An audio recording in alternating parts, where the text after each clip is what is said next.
Itu pengkhianatan murni kepada cita-cita besar para pendiri Taman Ismail Marzuki termasuk Gubernur Ali Sadikin. Dulu Bang Ali juga maunya begitu.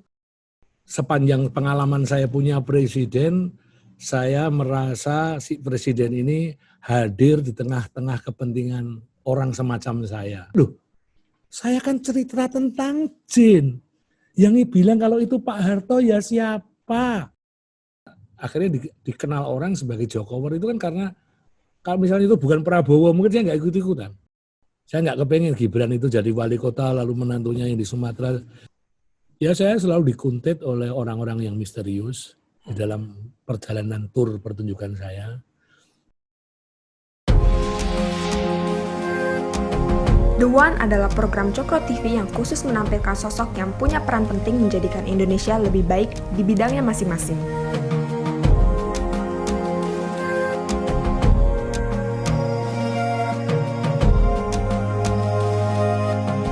The One kali ini menampilkan Butet Kartarejasa, budayawan fenomenal di Indonesia. Seniman asal Jogja ini berpuluh tahun memperjuangkan kesenian di Indonesia. Berawal sebagai pelukis, pria 58 tahun ini lebih dikenal publik sebagai pemain teater dan pemain seni panggung yang tak ada duanya. Salah satu tampilannya yang paling banyak dikenal adalah aksi panggungnya meniru Soeharto dan Habibie ketika Orde Baru masih berkuasa. Saudara, Jin Gendruwo, Saudara Wilwo bersuara mirip Habibie. Walau mengakui tak mudah, Butet akan terus berjuang agar warga Indonesia berbondong datang ke ruang-ruang kesenian. Butet memang gak ada matinya. Selamat bertemu kembali di The One. Kali ini kita akan menampilkan sosok seniman yang luar biasa, Butet Kartarejasa. Ya, kita sangat mengenal kiprahnya selama ini dan kita beruntung bahwa pada hari ini beliau bersedia bertemu dengan kita semua. Halo Mas Butet. Halo, selamat siang. Siang, sehat? Baik-baik, alhamdulillah. Alhamdulillah, ini soleh sekali kedengarannya nih. Ya tergantung siapa yang nanya. Oke, siap ya. Jadi memang kita beruntung ya. Terima kasih Mas Butet mau ketemu sama kita selama 1 jaman barangkali, nanti kita lihat saja. Kita akan bicara tentang Mas Butet ya. Kita mulai dengan boleh ya pertanyaan yang rada-rada sensitif gitu ya Mas ya. Wah, apa ini? Oke. Mas Butet ini dan juga Mas Jadu Mendiang ya, kemudian keluarga barangkali ya, itu selama ini memang dikenal, kita nggak bicara tentang kesenian dulu nih, tapi kita bicara tentang politik dulu nih. Selama ini dikenal sebagai tokoh yang secara konsisten membela Pak Jokowi, mendukung Pak Jokowi tahun 2014, tahun 2019. Nah, sekarang banyak orang kan mengatakan adalah era di mana banyak para pendukung Jokowi yang kecewa dengan Pak Jokowi. Kalau Mas Butet masuk dalam kategori itu enggak? Maksudnya kategori yang kecewa gitu? Yang kecewa, yang kecewa lah. Enggak. Masih punya harapan. Kritik-kritik selama ini terhadap Pak Jokowi menurut Mas Butet gimana? Kritik-kritik apa ya? Saya udah nggak punya media untuk menyatakan kritik soalnya. Oke. Jadi saya ngelihat tracknya masih benar. Masih sepanjang pengalaman saya punya presiden, saya merasa si presiden ini hadir di tengah-tengah kepentingan orang semacam saya.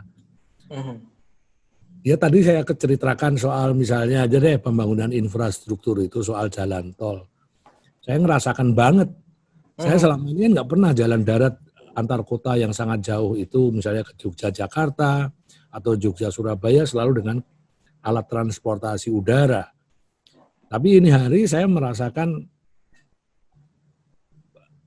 kenyamanan menggunakan alat transportasi darat itu. Saya merasakan kehadiran negara di dalam saya berkoneksi dengan kota-kota lain melalui jalan darat.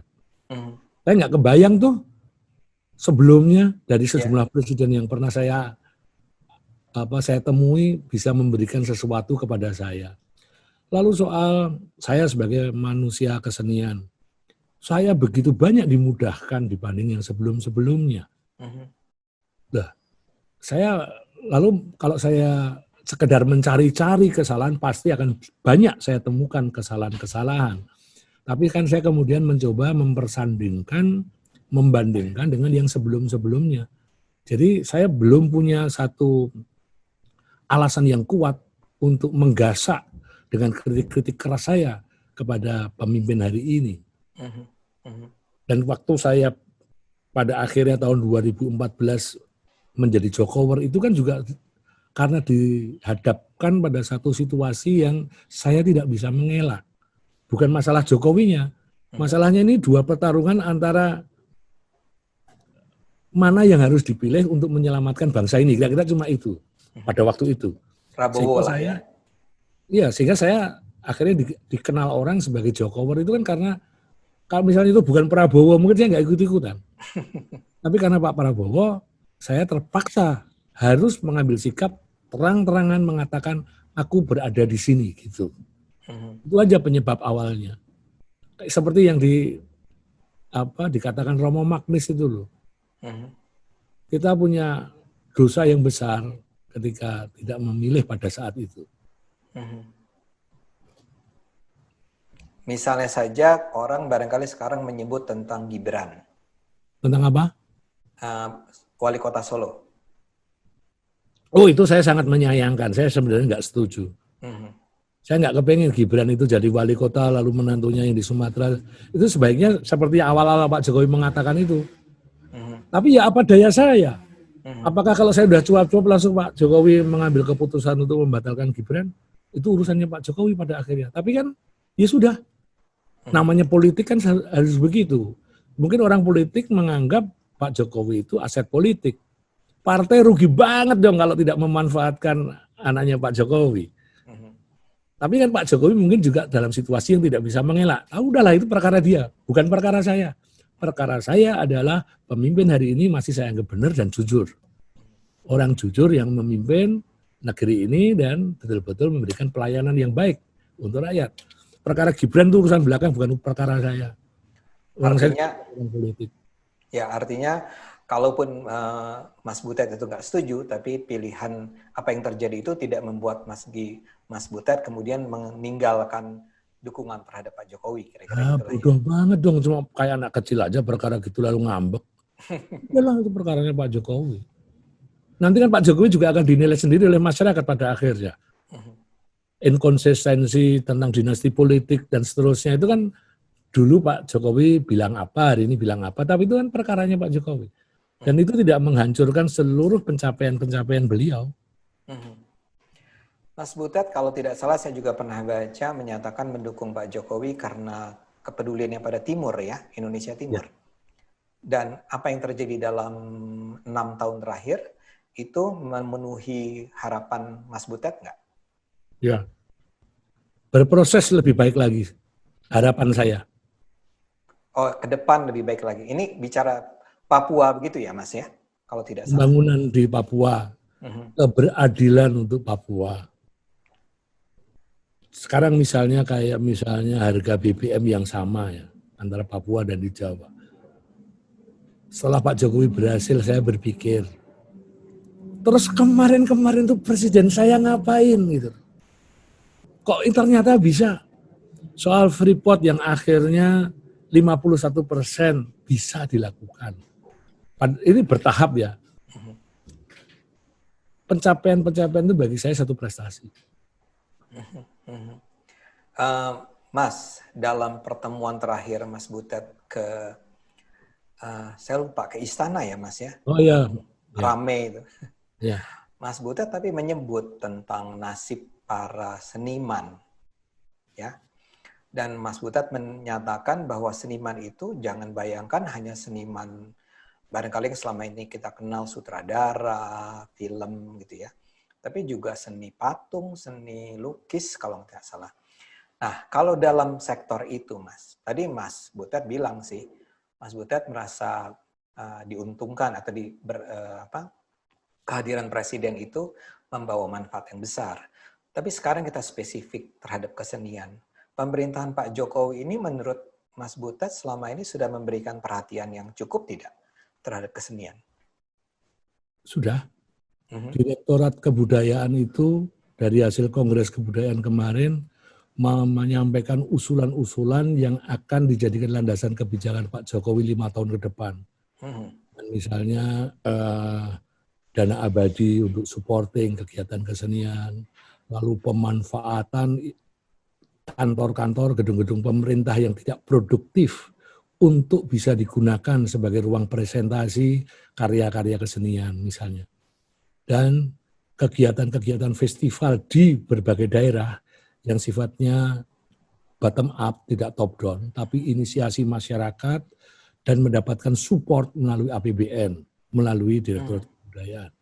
Ini bagi saya satu terobosan dari sebelum-sebelumnya nggak pernah ada. Dan ini pemerintah pusat mulai berani memberikan kepercayaan kepada kawan-kawan seniman di daerah-daerah. Mereka menginisiasi sendiri, lalu pemerintah pusat melalui Direktorat Kebudayaan mendampingi dengan memberikan bantuan bekerja sama dengan Pemda setempat yang nilainya setara. Jadi kalau Pemda setempat itu di dalam usulan masyarakat itu misalnya menganggarkan 5 miliar, maka Direktorat Kebudayaan akan juga mendampingi dengan jumlah yang sama untuk meningkatkan kualitas. Itu keren sekali. Itu di masa lalu memang dari dulu kan ada ya Mas ya Direktorat Kebudayaan, itu ya memang tidak dilakukan.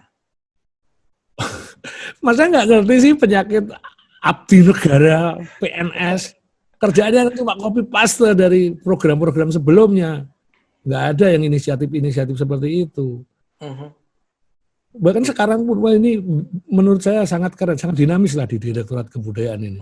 Merespon inisiasi-inisiasi masyarakat. Ya, saya minta maaf, tapi saya memang kurang bisa paham jadinya Mas Butet. Karena gini, kita tahu sebetulnya kebudayaan lokal, ya misalnya saya tadi kita bicara wayang, kita bicara tentang kesenian-kesenian lokal, itu kan adalah sesuatu yang punya bukan hanya nilai budaya, tapi kalau mau dilihat dari sisi ekonomi yang punya nilai sisi ekonomi yang sangat tinggi. Menurut Mas Butet, selama ini apa sih yang nggak ada dalam pemerintahan di pra Jokowi ini dalam hal kebudayaan, kesenian?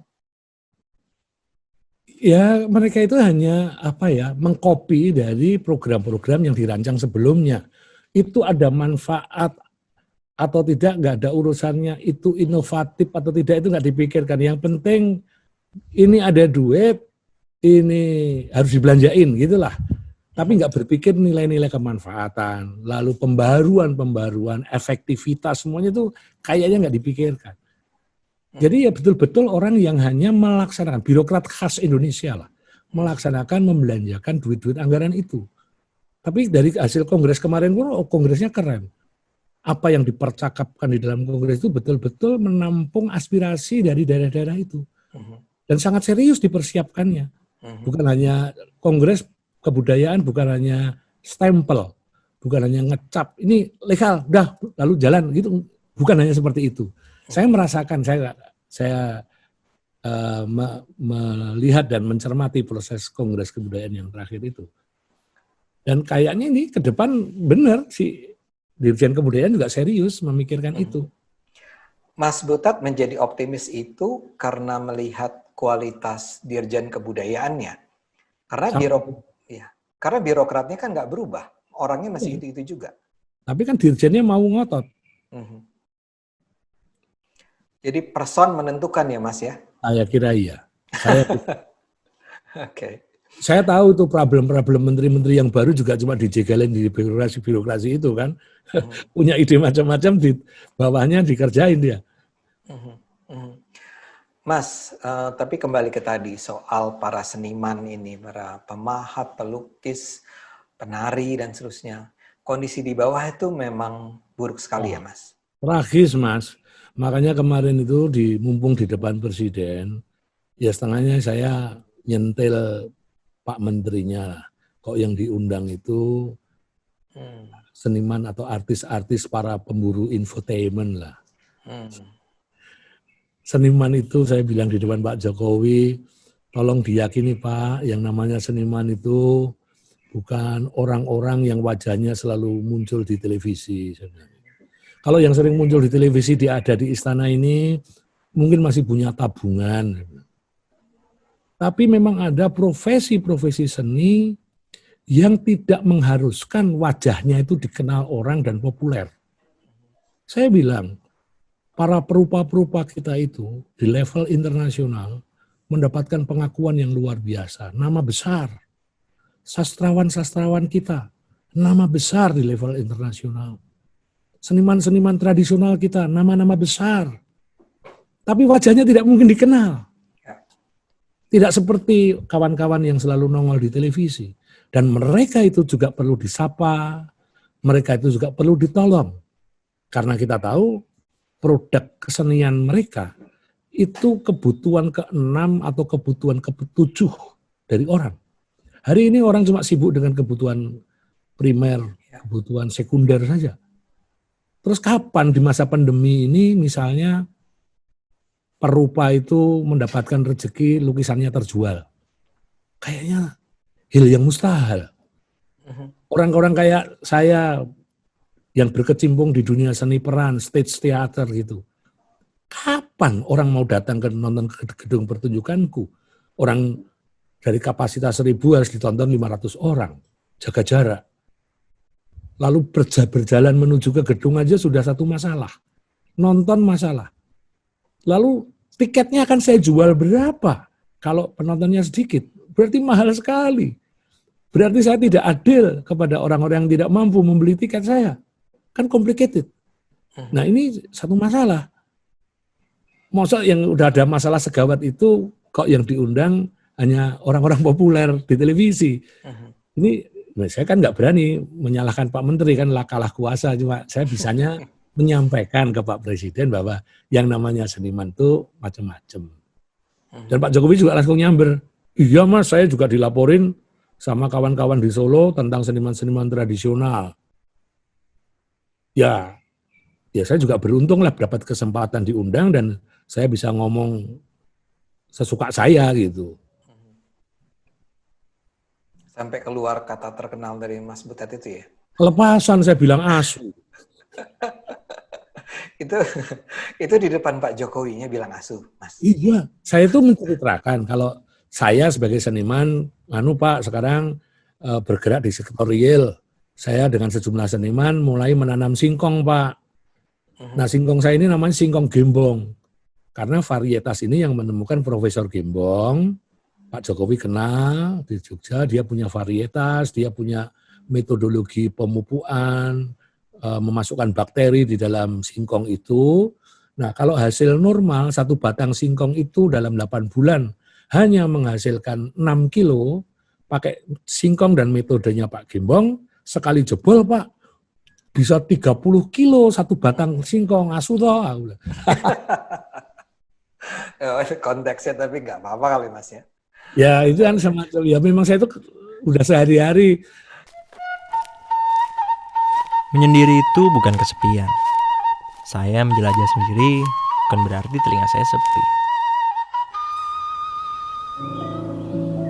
Alam tak pernah habis menghasilkan suara-suara indah. Angin, gesekan daun, hingga suara yang ada di dalam pikiran saya pun menyumbang nada. Setiap ruang memiliki atmosfer bunyi. Kemanapun saya pergi, suara-suara ini menyumbang emosi. Suara dalam perjalanan di bumi parayangan ini menyadarkan saya tentang budaya yang harus terus kita jaga di tengah kemajuan zaman. Sejauh apapun dan kemanapun kita melangkah, jangan pernah melupakan akar budaya bangsa kita. Perjalanan ini mengajarkan saya bahwa masih banyak dari mereka yang berdedikasi sepenuhnya untuk warisan budaya bangsa. Bertahan, bahkan mengenalkan kreasi hasil bumi tanah Sunda ini kepada dunia.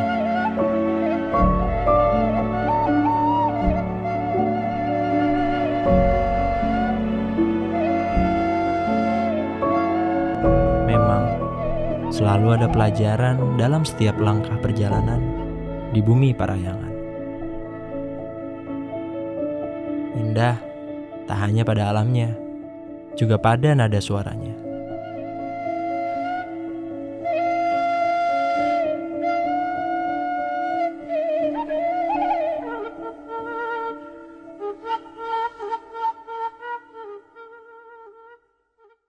Mas, kembali ke soal nasib para seniman, termasuk Mas Butet sendiri ya. Ya. Sebetulnya di Indonesia ini, Anda tuh atau para seniman ini bisa hidup dari kesenian. Di luar COVID ya, di luar masa COVID. Enggak. Enggak ya. Enggak. Jadi saya ini kan banyak objekannya. Saya hidup dari menjual jasa penulis. Saya waktu itu kan jadi penulis freelance di mana-mana, itu yang menghidupi saya. Saya kalau melukis itu kan sangat spekulatif. Nggak ada jualan melukis lalu karyanya sebulan sekali terjual, itu nggak ada yang menjamin. Main teater. Kalau toh saya dapat reward ekonomi dari saya main teater, itu kan belakangan setelah saya konsisten selama 20 tahun main teater, orang kenal saya, rezeki baru tiba. Absennya 20 tahun. 20 tahun itu yang menghidupi saya dari menulis, yang praktis. Keterampilan saya bisa saya cairkan, saya belanjakan beli susu. Di luar itu kan enggak. Banyak kawan-kawan yang bergerak di teater itu kan punya side job macam-macam. Itu yang membuat survei. Tapi saya menulis, saya bisa menulis, itu karena teater. Karena saya main teater, saya terpaksa harus rajin membaca, saya harus terbiasa mengartikulasikan pikiran-pikiran saya dengan benar, dengan sistematika yang benar, kayak orang sekolahan gitu. Kalau nggak ada itu ya nggak punya modal apa-apa. Jadi justru menurut saya teater itu, menurut pandangan saya hari ini, teater itu bukan hanya belajar untuk seni acting di panggung, tapi teater itu belajar kehidupan. Saya dapat ilmu pengetahuan macam-macam dari teater. Karena yang saya mainkan kan problemnya macam-macam dan saya terpaksa harus belajar banyak macam-macam. Mas Butet jadi sebetulnya pertama-tama pelukis ya Mas? Pelukis, sekolah saya seni rupa. Sekolah seni rupa, sejak Dari SMA itu? SMA sampai perguruan tinggi seni rupa. Tapi faktanya memang tidak mungkin hidup dari melukis. Nggak bisa. Nah ini juga satu masalah Indonesia nih. Di Indonesia, ini juga mungkin karena penyakit orang-orang akademik ya, itu membuat setiap wilayah ekspresi seni itu seakan-akan ada batas teritori. Ada seni rupa, ada teater, ada seni sastra, ada seni tari, semua ada kapling-kaplingnya. Seakan-akan ada pagarnya. Setelah saya berproses sebagai manusia seni, saya itu berkesimpulan, sebenarnya tidak perlu ada batas teritori ketika kita menjadi manusia seni. Batas teritori hanya perlu untuk kelas-kelas sekolahan itu, pendidikan-pendidikan itu. Karena saya orang seni rupa formalnya, keluar sekolahan saya latihan teater, ketemu orang sastra, saya ketemu penari. Dan di dalam saya mengekspresikan seni, hampir seluruh unsur seni ada di dalamnya. Ada musik, ada sastra, ada filsafat bahkan. Semua ada. Jadi kenapa kok harus dibatas-batasin? Maka saya heran ketika tempo hari saya pameran lukisan, ada orang bertanya kepada saya, wartawan, Mas Butet, setelah tidak laku main teater, sekarang Mas Butet melukis ya? Saya bilang, matamu, saya bilang. Kok kamu berpikirnya salah? Seakan-akan aku tuh berkhianat. Padahal aku bilang, aku itu berawal dari seni rupa formal saya. Itu Mas. Mas Butet, tapi ya saya jadi curious gini ya. Dengan apa yang tadi digambarkan oleh Mas Butet, sebetulnya praktis tadi dikatakan sulit untuk hidup dari profesi kesenimanan seniman. Ya. Tapi kita tahu di negara lain orang tuh sebagai artis tuh bisa kaya bahkan dari teater, dari barangkali lukis dan seterusnya. Sebetulnya apa yang nggak ada di Indonesia yang menyebabkan terjadi perbedaan yang luar biasa senjang itu? Saya menduga salah satunya itu adalah sistem perpajakan kita yang belum dikonversikan kepada dunia kebudayaan. Kalau saya tanya-tanya kawan-kawan saya dari luar Indonesia itu, mereka mengatakan banyak orang-orang kaya yang bisa mendapat semacam keringanan pada aspek perpajakan ketika orang-orang kaya itu memberikan satu supporting, entah CSR atau apa, pada bidang-bidang di luar bisnisnya, misalnya kebudayaan, salah satunya kesenian misalnya. Itu nanti dikonversikan kepada keringanan pajak, sehingga orang-orang kaya itu sangat senang, jadi semacam filantropi atau apa gitu ya. Senang dia membantu seniman, membantu wilayah kesenian apa yang masih kosong, yang perlu ditolong. Karena itu nanti dia juga dapat reward, keringanan pajak. Nah ini pernah saya sampaikan juga ke Bu Sri Mulyani sih, katanya sedang diproses. Mudah-mudahan benar gitu. Jadi kalau ada itu senang juga, kawan-kawan pengusaha itu akan membantu. Nah kalau udah dibantu gitu, itu otomatis, karena di dalam produk kesenian atau produk kebudayaan itu ada yang memang bisa profit making, ada yang sama sekali tidak, karena dia hanya untuk eksperimen. Seperti ilmuwan-ilmuwan kerja di laboratorium itu kan belum tentu bisa laku dijual produk eksperimennya. Nah kesenian pun begitu. Nah kalau misalnya ada perimbangan itu terasa banget nanti kehadiran negara yang akhirnya mensupport seni. Jadi mensupport seninya itu bukan sekedar kasuistik hari ini seperti kita mengajukan permintaan sponsor. Bukan hanya itu. Saya kepengennya itu secara sistem itu masuk di dalam tatanan keuangan perpajakan itu yang kompensasinya bisa dirasakan oleh manusia-manusia seni. Pengennya gitu. Jadi sebetulnya kalaupun mau disebut sebagai bantuan atau campur tangan intervensi negara, itu bentuknya harus selalu subsidi dari negara kepada para kesenian gitu ya, tapi pada para seniman. Ya, jadi dengan cara-cara tidak langsung semacam itu. Iya, makanya saya tuh marah banget ketika Taman Ismail Marzuki hari ini itu oleh gubernurmu itu. Maaf. Nanti saya sampaikan, Mas. Sekarang aneh, Taman Ismail Marzuki itu kan ruang kebudayaan, berinduknya kepada Jakpro. Jakpro itu kan institusi bisnis. Watak dari institusi bisnis, apalagi kalau bukan untuk menangguk keuntungan sebanyak-banyaknya. Ya toh. Jadi yang seharusnya paling tepat, yang menjadi induk dari Taman Ismail Marzuki itu adalah, kalau dari yayasan yang ada ya Yayasan Kesenian Jakarta. Jadi watak dari tempat itu harus dikembalikan kepada asalnya sebagai ruang sosial, bukan untuk mencetak laba. Lah ini salah milih Indo. Ya pasti si pengelola induknya harus cari untung sebanyak-banyaknya dong biar dianggap benar. Itu selama itu tidak diubah, bagi saya seluruh omongan gubernur itu belgedes. Itu pengkhianatan murni kepada cita-cita besar para pendiri Taman Ismail Marzuki, termasuk Gubernur Ali Sadikin. Dulu Bang Ali juga maunya begitu, tapi kan diingatkan oleh para leluhur seniman di sana, oleh Pak Asrul Sani dan lain-lain, bahwa ini bukan untuk cari duit. Cari duitnya sana, bikin di Ancol, bikin kasino gitulah. Jangan di tempat ini. Jadi sudah salah watak dasar dari tempat itu. Ini saya terus terang saya sangat marah gitu loh. Tapi persoalannya itu saya KTP-nya Jogja. Tapi aslinya itu di situ. Itu yang menjelaskan Mas Butet nggak pernah ngomong apa-apa ya soal tim. Nah kalau itu kan akhirnya masalah wilayah, Mas. Itu kan otoritasnya di gubernur. KTP-ku Jogja. Iya. Lalu tapi Mas Butet, di daerah lain, Mas Butet melihat nggak ada contoh yang menunjukkan ada perhatian besar dari Pemda yang benar terhadap pengembangan kesenian? Ya saya dari Jogja saja. Di Jogja bagus, Mas? Bagus. Saya itu kalau problem pajak, wali kotanya keren, Mas. Jadi gini, misalnya pajak tontonan pertunjukan saya itu harus dikenai 15%. Lalu kita bikin game-nya gini. Oke, Mas Butet, silahkan bayar 15%. Terus nanti saya membayar, lalu si wali kota, sekarang saya akan menyumbang dengan memberikan diskon pajak 12,5%. Wow.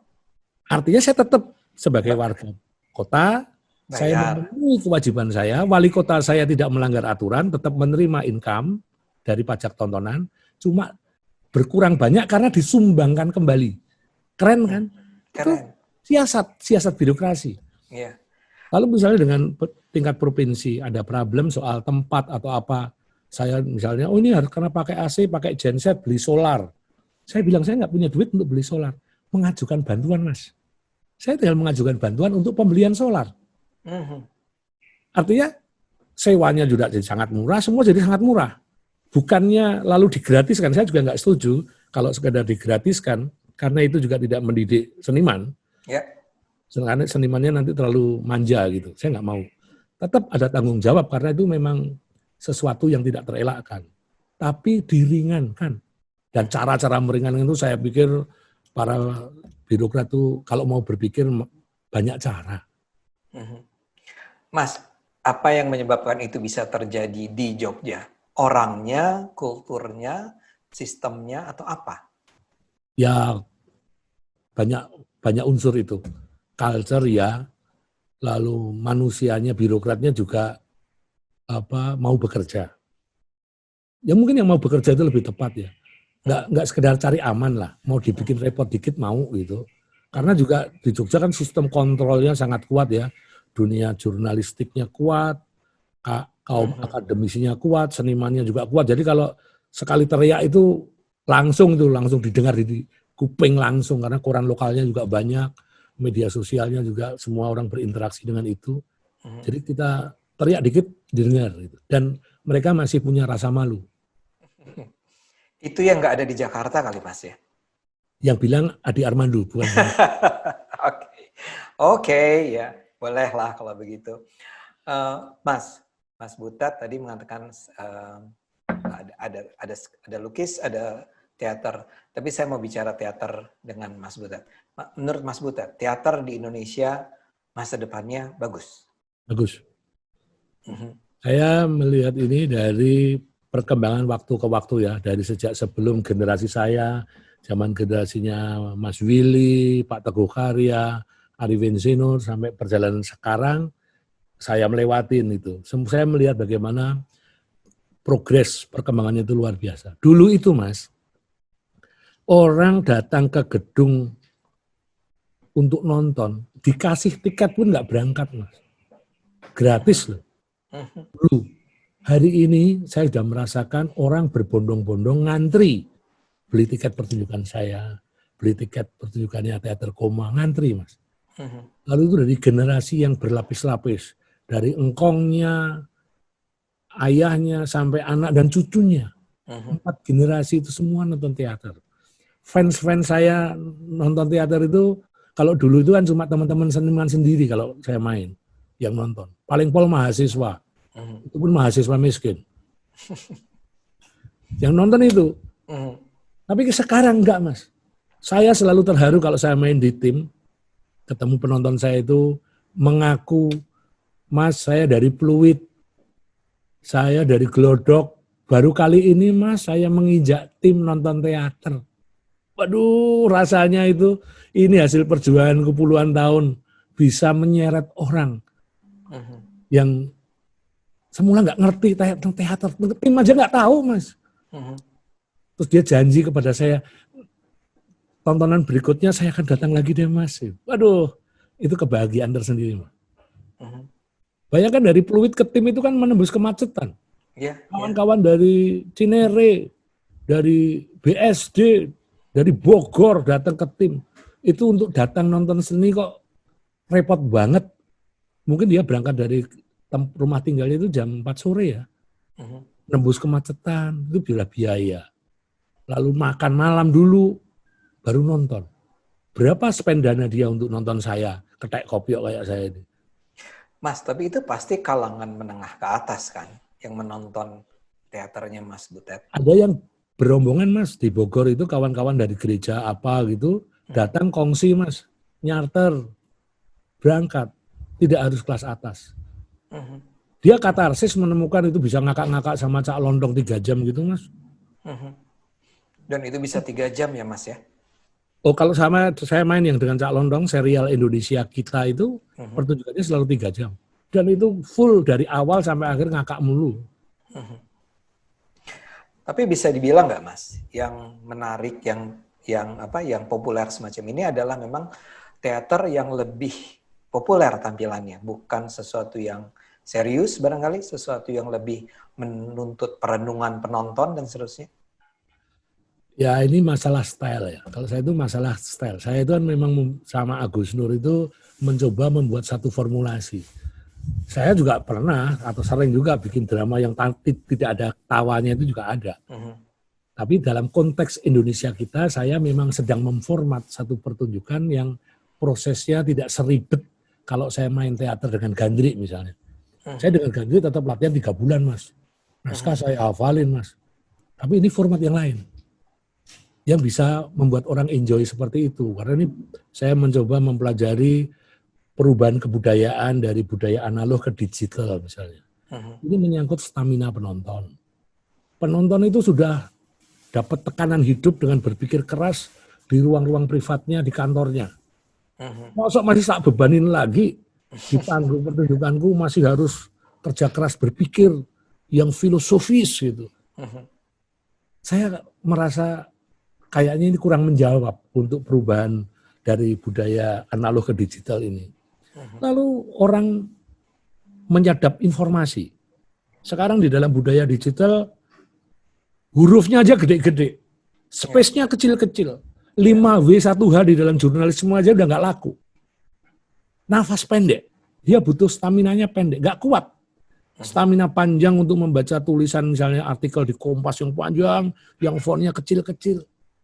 Udah nggak punya stamina. Nah begitu pun di panggung pertunjukan. Orang yang nonton itu kan udah lelah. Lelah di rumah, lelah di jalan, lelah di kantor. Dia butuh perenggangan. Maka saya mencoba menjawab kebutuhan itu dengan format pertunjukan yang ada entertainingnya, ada nyanyi-nyanyinya, ada kostum yang menarik, ada canda-canda yang hangat tapi tetap cerdas gitu ya. Nggak slapstick, lalu juga ada pesan. Jadi pesan-pesan yang mungkin orang menyebutnya pesannya rada filosofis, saya kemas sedemikian rupa masuk di dalam cekakaan-cekakaan itu. Tiba-tiba nanti orang baru, oh asu ibu tadi, gitu loh. Itu gimmick yang saya ciptakan di dalam memformat pertunjukan bersama Agus Nur itu. Mas, kalau teater Gandri kan 3 bulan latihannya. Kalau yang Indonesia kita bisa lebih cepat gitu. 3 hari saja anjing. Dan banyak improvisasi ya. Enggak, tapi mereka sebelumnya kami kasih skrip. Mereka belajar. Jadi tim tari sudah tahu skripnya, apa tugasnya, latihan di studio masing-masing. Tim musik latihan di studio masing-masing. Tim macam-macam, tim dekorasi semua mempersiapkan. H-3 datang ke tim, semua dipertemukan lalu dijahit. Dijahit oleh sutradara. H-3 ya. Ya, cahaya, penataan cahaya, sound system kita atur semua sambil latihan, lalu membesut bridging setiap segmen. Nah, di situ lalu berkencan para komedian ini. Nanti lu ngomongnya ini kita bagi. Ini di sini kamu yang bertahta, kamu bintangnya pada segmen ini. Gantian, segmen ini bintangnya ganti ini. Jadi kita atur sedemikian rupa. Dan itu saling ngerem. Nah, disiplin teater modernnya adalah pada cara kami menjahit itu. Kami mengatur cahaya. Sehingga orang tidak tahu bahwa itu cuma 3 hari. Karena sebelumnya orang sudah berlatih di rumah masing-masing. Perjalanan di Bumi Pariangan ini memberi saya makna lebih dalam tentang kehidupan. Dari bukit sampai pantai, dari aliran sungai yang jernih sampai kampung-kampung nelayan. Semuanya menjadi inspirasi saya untuk senantiasa mencintai alamnya. Saya pun jatuh hati dengan karya-karya kebudayaan masyarakat Bumi Pariangan. Karya terampil yang memberi saya banyak pelajaran tentang arti sesungguhnya menjadi manusia. Bahwa setiap manusia di muka bumi ini punya perannya masing-masing. Sisi baik dan buruk pasti selalu ada dalam setiap peran manusia. Namun jangan sampai menafikan sisi buruk yang tidak akan pernah hilang dalam setiap peran kehidupan manusia. Yang harus kita lakukan hanya satu, menjaga keseimbangan antara sisi baik dan buruk dalam diri kita.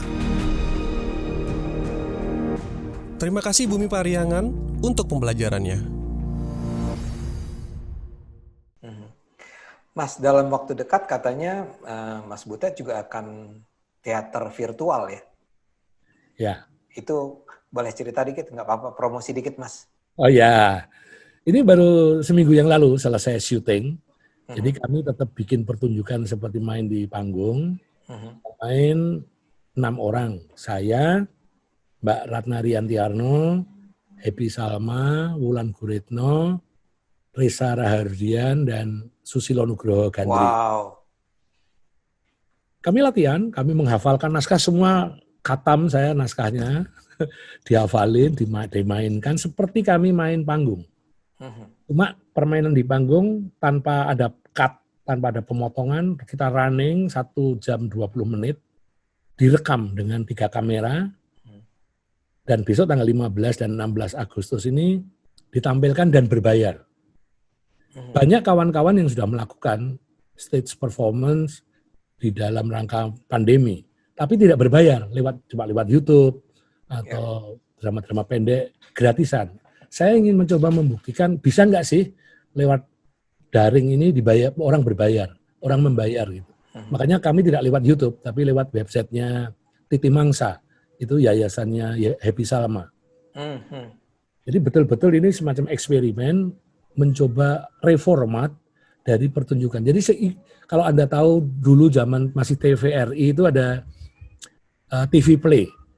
TV Play itu dulu Mas Nano bikin teater koma, Mbak Ratna main itu, lalu Pak Asrul Losani juga sering bikin. Itu kan seperti orang main di panggung, cuma direkam. Direkam dengan jumlah kamera. Nah ini kita kembali ke situasi itu. Jadi kalau orang main film kan bisa cut to cut ya, kita dialog 1 kalimat saja hafalannya. Kalau ini enggak bisa. Ini harus memang dengan konsep orang panggung. Kapan Mas? Tanggal 15 dan 16 Agustus, tiketnya kalau nggak salah 35.000 satu orang nonton itu. Hanya jadi dengan kalau dibayar dia bisa punya akses lah ya. Oh iya, dapat dikasih aksesnya lalu bisa nonton.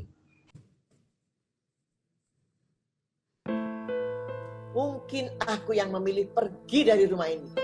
Amelia, kamu tidak perlu bersikap begitu, Amelia. Amelia. Baca di marketing, pasalnya hanya bekerja sebagai penari di klub malam. Paham sama sikap bapak-bapaknya nggak masuk akal, Pak. Kenal juga baru beberapa hari. Apa sih hebat itu orang?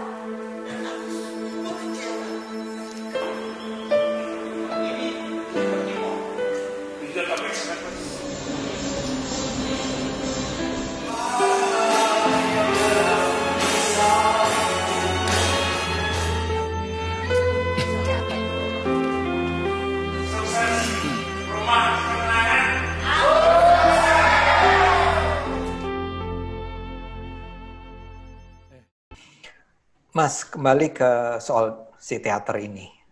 Di masa lalu, Mas Butet itu terkenal sekali dengan apa istilahnya ya, parodi atau apa ya. Jadi semacam sindiran ke banyak para pemuka politik di Indonesia.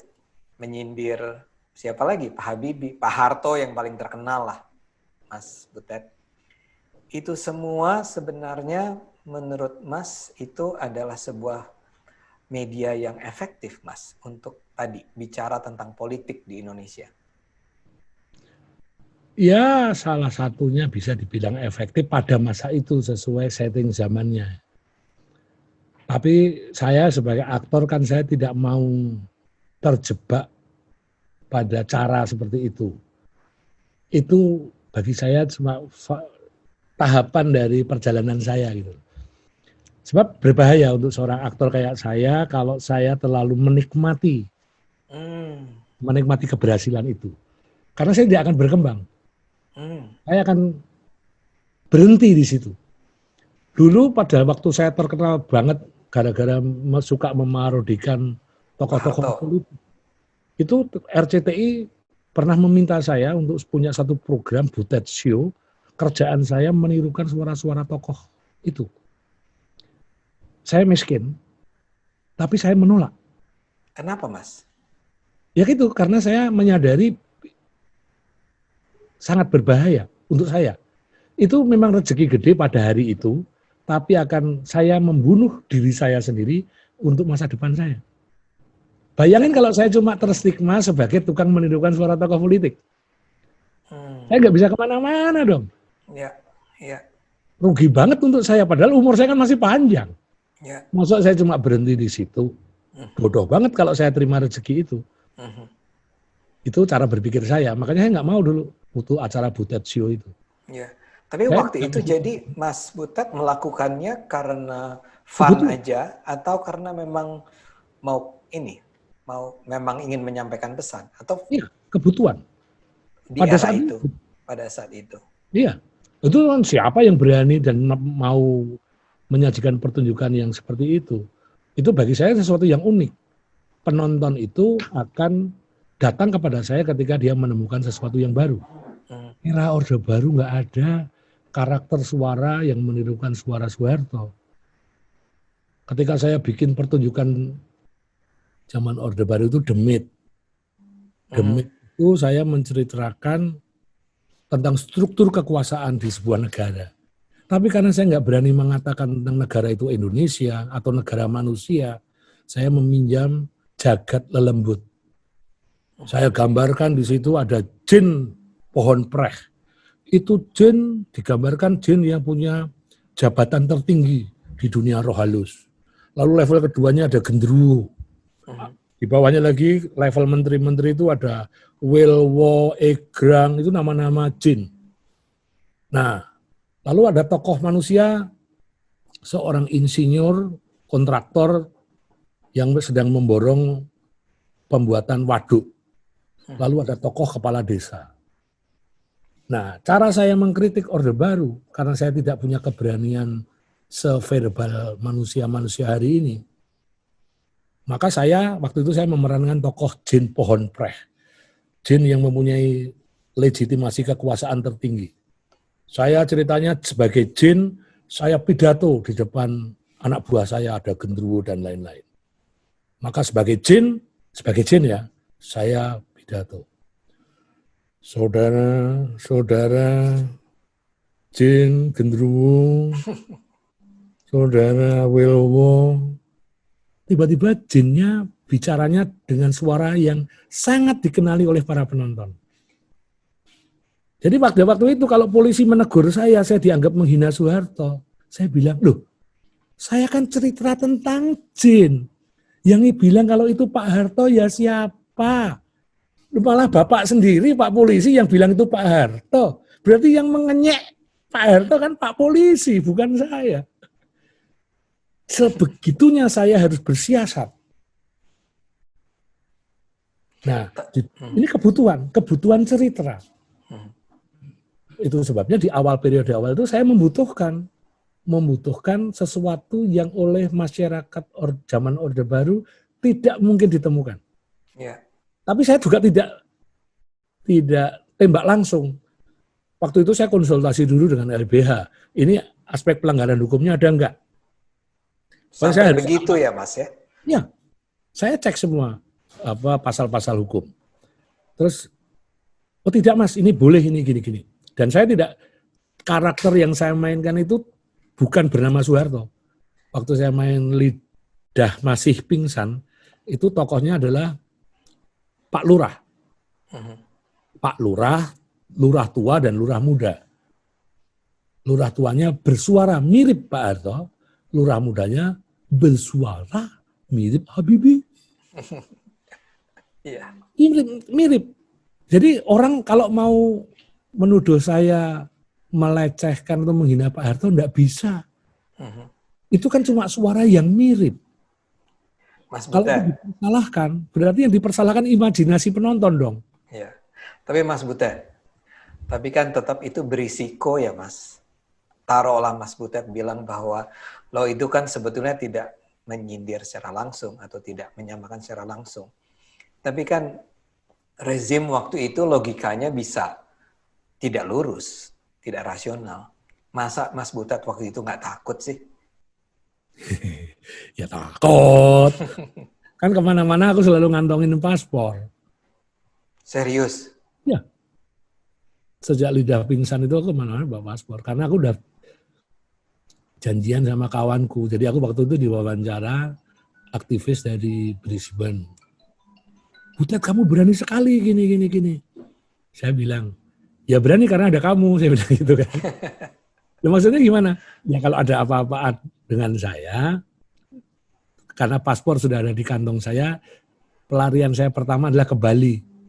Setelah itu saya akan kaburnya ke Brisbane, kan, ke tempat kamu yang menampung aku. Wow, itu betul-betul sudah dipersiapkan. Tapi kan nggak pernah terjadi apa-apa ya, Mas? Enggak. Oke. Mas, waktu itu keluarga bagaimana? Kamu kalau tahu ya, bapakku itu orang Golkar. Ya, Pak Bagong ya. Nah, teman dekatnya tentara. Wah, jenderal-jenderal Pangdam itu sering ke rumahku. Jadi itu sudah satu masalah tersendiri lah itu. Tapi kan saya nggak bisa mengelak dengan keinginan saya. Saya, ya waktu itu anak muda masih tahun 98 itu masih 37 tahun lah. Masih semangat gitulah. Ya pokoknya saling menghormati dan saling waspada gitu aja. Jadi waktu itu sebetulnya Mas Butet tuh membawa risiko buat keluarga ya? Saya kira iya. Orang itu waktu aku ngetop banget menirukan suara Pak Harto itu Pangdam datang ke rumahku kok. Tapi ke rumah bapakku. Lalu? Suatu pagi saya ditelepon bapak untuk ikut menjamu Pangdam. Ya saya bangun, ditelepon bangun tapi nggak menjamu, saya kabur dulu. Oke. Tapi ini aja, nggak pernah ya sampai ada sebuah ancaman yang real secara fisik pada Mas Butet. Tidak ada, tapi indikator-indikator itu saya temukan. Misalnya apa, Mas? Ya saya selalu dikuntit oleh orang-orang yang misterius di dalam perjalanan tur pertunjukan saya. Misalnya gini, saya itu kalau fans ketemu saya itu umumnya ya, itu setelah saya performance. Yang normal. Fans itu normal, setelah turun panggung, dia mungkin nyamperin saya, minta foto, minta tanda tangan, itu fans. Suatu hari, saya itu performanya nanti jam 11 siang, pagi hari jam 7 dari hotel, habis breakfast, saya ke gedung untuk mempersiapkan pertunjukan. Sedang persiapan ini. Datang seseorang yang sibuk banget ingin minta foto sama aku. Badannya kekar. Bagi saya itu udah gak wajar. Karena badannya kekar. Intel goblok ini. Terus karena saya langsung udah menduga, ngelihat potongan tubuhnya udah gak meyakinkan banget dan peristiwanya gak meyakinkan, saya langsung bisiki kawanku yang fotografer, tolong aku kalau sama orang itu dipotretin sebanyak-banyaknya sampai orangnya risih. Tak teror gitu. Terus setelah risih dia baru sadar kan, kok saya dipotretin terus toh? Terus saya bilang gantian. Saya kan juga ngefans sama Mas. Mas badannya kan seksi, saya bilang gitu. Oke.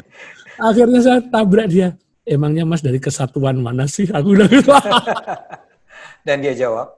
Dia jawab. Oke. Lalu saya nyebut nama aja, nama jenderal siapa yang ngetop saat itu. Saya bilang jenderal itu adalah saya aja, padahal yang enggak. Atau jangan-jangan Abang Mas Butet punya koneksi-koneksi di atas yang melindungi Mas Butet? Nah. Ini aja. Impresi aja, Mas. Iya, spekulasi-spekulasi gitu. Mas Butet, jadi kalau sekarang misalnya kita tidak mendengar Mas Butet itu membuat parodi tentang Pak Jokowi atau pemerintah yang sekarang, itu karena Mas Butet itu pendukung pemerintah yang sekarang atau karena memang masanya tidak lagi memerlukan bentuk-bentuk sindiran semacam itu? Saya kan udah nggak punya panggung, Mas. Acara saya di Setelan Sentilon di Metro TV kan udah selesai. 3 tahun yang lalu. Nah, sekarang industri televisi itu hanya ingin memperlakukan saya sebagai pelawak. Padahal saya bukan pelawak. Jadi kalau misalnya orang TV datang kepada saya itu, saya diundangnya sebagai entertainer. Itu membunuh saya. Saya nggak mau. Saya mau kalau formatnya memang ini satu program acara, misalnya semacam kalau di koran itu rubrik karikatur gitu lah. Pengennya itu, seperti waktu sentilan-sentilan itu kan idenya. Itu karikatur lah itu. Itulah saya. Tapi kalau saya kemudian harus jadi pelawak, lalu bikin lucu-lucuan, slapstick, main pukul-pukulan, aduh, bukan aku banget gitu loh. Atau suruh stand up komedi lah, itu kan disiplin yang lain lagi, itu bukan saya. Jadi memang saya udah nggak punya panggung itu. Ya gimana saya mau mengartikulasikan kenakalan-kenakalan saya. Paling banter ya cuma di acara-acara saya bikin di media sosial. Jadi saya udah saya jadi kembali intensif melukis sekarang ini. Karena saya harus memproduktifkan waktu saya. Kalau main teater ya dengan teater gandri, atau diundang main film, atau melukis. Tapi yang panggung reguler seperti era sentilan-sentilan itu udah nggak punya lagi. Jadi bukan masalah sekarang Jokowi dan saya Jokowi, enggak. Artinya siapapun, bahkan Pak Jokowi pun kalau misalnya udah nggak bener banget gitu ya, itu kan ide bisa muncul mingguan, Mas. Ya, setiap saat ya, Mas. Mas Butet baru aja cerita tentang sesuatu yang mengingatkan saya bahwa Mas Butet ini adalah orang yang bahkan bersedia menolak rezeki ya, Mas. Kalau itu tidak sejalan dengan komitmen. Yang akan menggelincirkan saya. Kalau saya perkirakan akan membuat saya tergelincir. Kalaupun itu dibayar dengan mahal gitu. Ya. Loh, waktu awal-awal itu saya sebelum akhirnya mau menerima kerjaan sebagai model iklan, awal-awal itu beberapa iklan saya tolakin semua. Tapi lama-lama itu saya berpikir ini kurang ajar banget ya dikasih rezeki oleh Allah. Kok ditolak?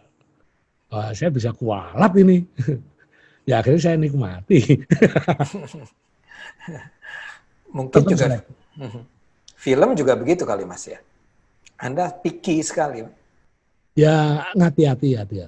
Ya pernah juga sih saya itu dimintai tolong kawan. Pokoknya lu main deh satu scene aja gini.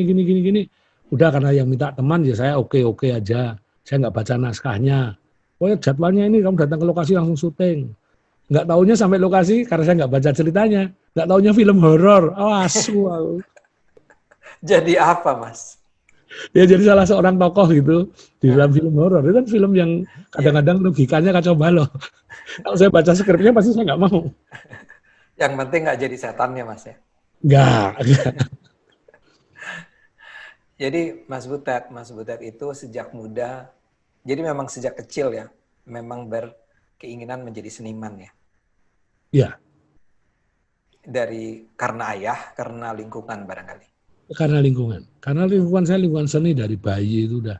Saya ngelihat orang nari, ngelihat orang melukis, ngelihat kalau bapak ngobrol-ngobrol sama teman-temannya itu ngobrol seni, tamu-tamunya orang teater, wartawan, orang dari manapun. Lalu saya baca buku koleksinya bapak ya buku-buku seni dan budaya, filsafat gitu-gitulah. Maksud saya masih kelas 6 SD, bacaan saya udah majalah filsafat basis. Kan mateng duluan itu. Mas, dan pilihan ini, kalau dulu kan keluarga yang mungkin takut dengan tekanan-tekanan politik. Pilihan yang Mas ambil ini juga sebetulnya tidak sepenuhnya nyaman dilihat dari segi finansial ya, Mas. Kalau keluarga sekarang menghadapi ini dengan seperti apa, Mas? Oh, keluarga inti saya, anak istri saya itu sangat mengerti dunia saya sejak awal. Dan mereka 100% kan yang mensupport saya, tidak pernah menuntut macam-macam. Ibaratnya anak dan istri saya itu martir saya. Nah, sekarang gantian. Setelah saya semacam mendapat legitimasi atas seluruh pencapaian-pencapaian saya, gantian saya menciptakan panggung untuk istri saya. dengan bikin warung Bu Ageng itu. Oh iya. Saya kan pinter masak. Mhm. Kan saya di rumah di Jogja punya kedai tempat orang makan. Istri saya yang memasak semua. Jadi ada sumber ekonomi. Jadi saya juga agak tenang. Jadi keseniannya tidak kejar setoran. Artinya kalau saya ada musibah untuk saya pun saya juga agak lega hati karena saya tidak akan menyengsarakan istri saya karena dia punya sumber ekonomi hari ini. Mhm, mhm. Mas Butet, ini bahagia sekali mendengar cerita ini dan bahagia sekali mendengar cerita terakhir itu bahwa Mas Butet tidak akan kehilangan sumber ekonomi kalaupun misalnya pilihan-pilihan Mas Butet itu menyebabkan barangkali tawaran-tawaran tidak berdatangan seperti yang sebelumnya. Oh iya, itu sudah saya pikir sejak lama. Pokoknya saya jangan sampai aku itu menyengsarakan istri dan anakku. Andaikan aku mati, janganlah dia jadi janda yang teraniaya. Luar biasa. Mas Butet, ini terima kasih sekali sudah menyempatkan ngobrol dengan kami. Dan mudah-mudahan ini bisa menjadi sesuatu yang menginspirasi banyak dari warga Indonesia yang menonton Cokro TV. Mas, kita doakan semuanya sukses, semuanya berhasil. Kita soalnya butuh sekali Mas Butet di Indonesia ini. Terima kasih Mas Butet. Oke, terima kasih juga. Semuanya saya bohongi loh ya. Semuanya bohong. 1 jam itu bohong. Oke, thank you. Nonton Cokro TV, terima kasih. Tidak akan ada manis bila tak ada pahit. Manis bisa sangat membosankan bila kita tidak disuguhkan rasa yang lain. Begitu pula hidup. Kadang kita perlu menikmati kepahitan hidup. Hidup yang pahit biasa buat saya. Tinggal bagaimana menjadikannya inspirasi untuk terus melangkah maju. Di bumi Parayangan, saya belajar bahwa keramahan dan senyum yang merekah selalu bisa menyelamatkan kita dari pahitnya sebuah perjalanan. Di sini, di tanah Sunda, telah lama tumbuh komoditas yang dikenal dengan rasa pahitnya. Disinilah saya bisa merasakan nikmatnya rasa pahit. Dan ternyata dari rasa pahit yang tumbuh di tanah ini bisa memberi manisnya kehidupan. Di bumi Parayangan, tak cuma rasa, saya juga mendapat banyak kenangan.